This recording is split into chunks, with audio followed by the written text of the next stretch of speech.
Nanobots, smart dust, will infuse all matter around us with information. Rocks, trees, everything will become these intelligent creatures. There is only one way you are going to spread nanobots and smart dust over everything in the way he describes, and that's from the sky.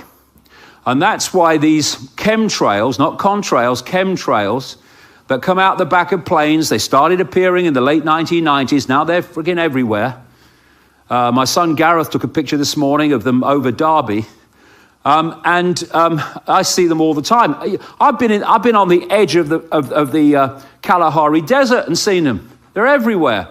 And instead of disappearing like contrails, they start to just pan out, and eventually they start coming down and cover everything in what they contain, which is many, many things, including nanotechnology, smart dust.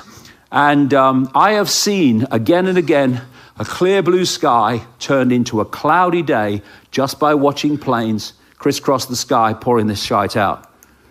And this whole changing of the atmosphere by this explosion of technologically generated radiation is all part of creating this technological sub-reality to control human society like people can hardly imagine. Radiation in the atmosphere generated by technology has absolutely soared beyond words since I was a kid, and increases by the day.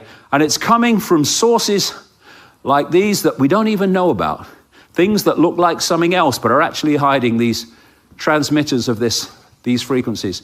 This is a former DARPA scientist saying that these cell towers are pouring out frequencies that disrupt human minds. Exactly what this grid is meant to do. Exposure to cell phone and wireless Wi-Fi radiation can reduce impulse control and cause violence. What this stuff can do, by interfering with the process of information processing by the human brain, it can change the way people think. They worked out a long time ago, one guy back in the 50s, the frequencies of various states of emotion, including rage and depression. And they found that if you fire that frequency across a community, you pull people into that frequency because the brain doesn't know any better. It receives a frequency and it decodes it. It might come from you and it will decode it, or it might come externally and it will decode it, and you get what that frequency represents. And if you fire that across a community and you build people up into a rage because you want to riot on a problem, reaction, solution scenario, and then you do something to trigger, like, you arrest someone that shouldn't be arrested, or the police will beat someone up or whatever. And suddenly that rage is then, which has been built up systematically, technologically, then explodes, and you have the riot that you want. And the kids all over the world now are being bombarded from every angle with this stuff. And because we are energetic, electromagnetic on this level entities, anything that disrupts that disrupts us on every level. This is a guy called Michael Persinger, a neuroscientist at a university in Canada who was specialized in this subject for decades. He said, for the first time in our evolutionary history, we have generated an entire secondary, virtual, densely complex environment, an electromagnetic soup that essentially overlaps the human nervous system, which is what it was planned to do all along. And because of this technology, human concentration spans are plummeting. People find it harder and harder to read books because the books don't give them that electronic digital stimulation the brain becomes addicted to. And what they thought until relatively recently, is once the brain is formed, then that's it, it's formed. That's how it is for the entirety. Now they know the very opposite is true. They know that the brain, through something called brain plasticity, is constantly changing and reforming in the way that it processes information by the information it receives. And what we've had, and my God, I've lived through this, I'm old enough to live through it, I remember what it was like before. In a ridiculously short time, the brain has been absolutely deluged with information in forms it's never experienced before. And it is rewiring the brain. It's rewiring the brains of children.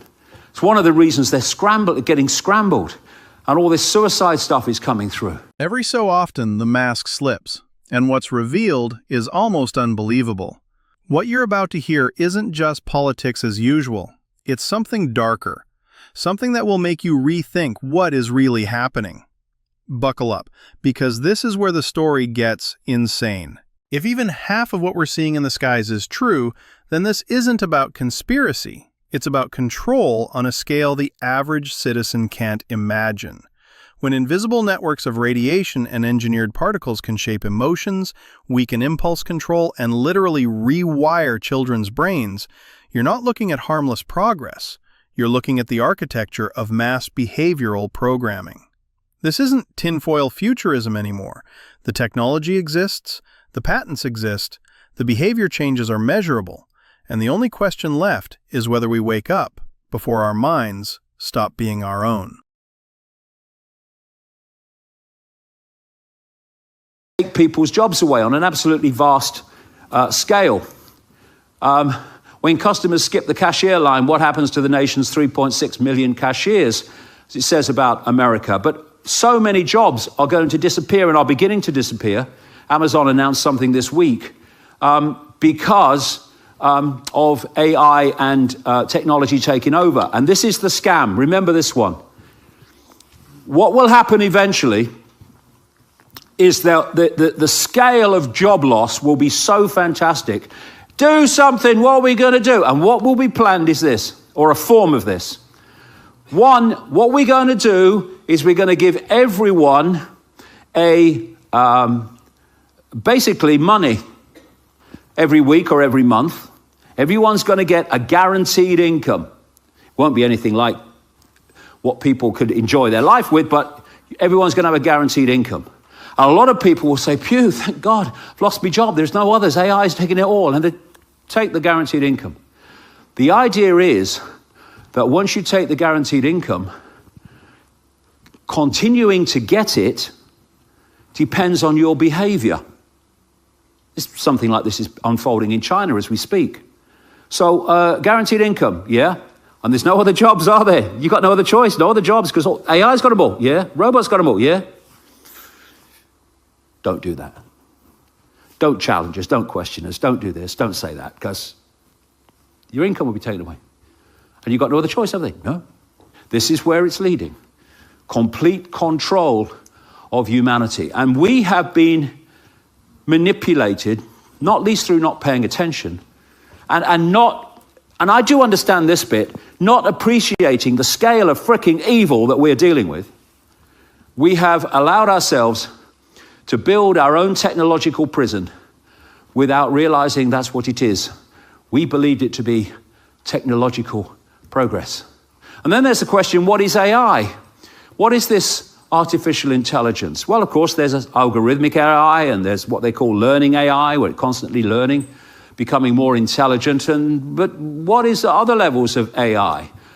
This guy is a famous celebrity physicist in America, Kaku. He said, fear robots, not aliens. And I put at the bottom, but what if the aliens are controlling the robots? What if AI is the aliens? What if AI is this force I talked about earlier? I'll tell and explain why, but never mind whether it is or whether it isn't. Whatever level you want to look at AI, we are being invaded. So, control perception, genetic rewire. Know the outcome and you'll see the journey. One of the longer term goals of this agenda is to replace the biological human body with a synthetic version. It's all part of this assimilation into technology.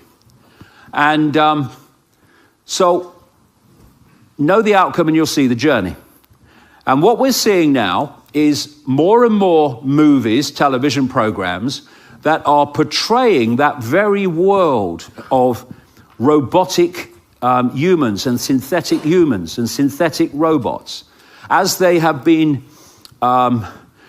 portraying in the movies for year after year after year, the dystopian society and the control and the promotion of robots and transformers and all this stuff. For kids, not least, for reasons I explained. And what this is a psychological trick called preemptive programming. And it works like this.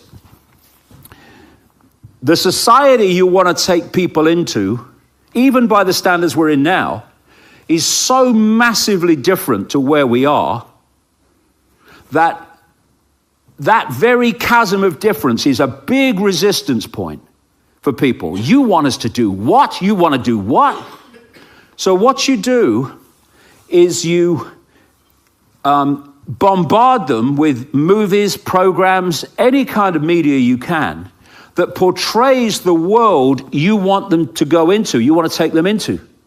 And what you're doing is you're making the subconscious, and the conscious to an extent, familiar with this world you want to take them into. So when it starts to come in for real, that chasm of resistance is not the same, because in some way you are kind of familiar with it. You've been made familiar with it. And that's what's happening. And that process is preparing people for the coming synthetic human. The real danger of AI isn't just losing jobs, it's losing freedom. Universal basic income under total corporate state control is not generosity, it's digital handcuffs. Once everyone's paycheck depends on obedience, the line between citizen and subject vanishes overnight. And while we've been distracted by cool robots and smart assistants, an entire psychological operation of movies, games, and memes has been normalizing the very world they're about to lock us into. This is why it's called preemptive programming. You're not watching sci-fi anymore, you're watching the trailer for your future. If you value honest analysis and real conversations, make sure to subscribe. Hit the like button and share your thoughts in the comments. What did we miss, and what should we tackle next? Your voice makes this community stronger. Let's keep pushing for the truth together.